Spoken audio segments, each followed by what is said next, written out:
আজ পর্যন্ত কোনোদিন মুসলমানদের উৎসব শবে বরাত একটা হিন্দু মসজিদে দেখার জন্য আসলো না। মুসলমানদের উৎসব শবে কদর একটা হিন্দু কোনোদিন চাওয়ার জন্য আসলো না। মুসলমানদের উৎসব রমজান মাসের রোজা একটা হিন্দু কোনোদিন তোমার সাথে সমাজ করার জন্য রাখলো না। একটা হিন্দু কোনোদিন তোমার ঈদের নামাজে আসলো না। একটা হিন্দু কোনোদিন তোমার সাথে জুমার নামাজে অংশগ্রহণ করলো না। তোমাকে দেখার জন্য পর্যন্ত আসলো না। তার কারণ হলো হিন্দুরা মনে করে এটা মুসলমানের উৎসব, আর তুমি মুসলমান হইয়া হিন্দুর দুর্গা পূজায় কিভাবে গেলা? তোমার কি হয়ে গেল? তোমার কি লজ্জা শরম তুমি ধুয়ে ফেলে দিয়েছো? তোমার কি কোনো লজ্জা শরম নাই?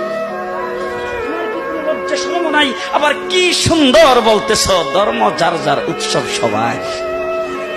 হাই হাই হাই, ও মুসলমান যুবকেরা ভালো করে শোনো, ধর্ম যার যার উৎসব সবার, তাইলে বিয়া যার যার বউ তো সবার।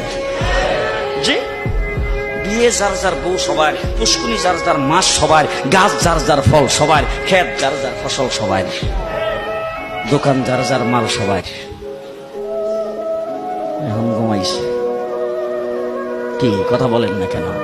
তাহলে আমার দোকানের মাল যদি আমার হয়, আমার ক্ষেতের ফসল যদি আমার হয়, আমার গাছের ফল যদি আমার হয়, আমার গাছের নারিকেল যদি আমার হয়, আমি বিয়ে করলে বউ যদি আমার হয়, মুসলমান আমার পুষ্কুনির মাস যদি আমার হয়, তাইলে ধর্ম যার উৎসব তার।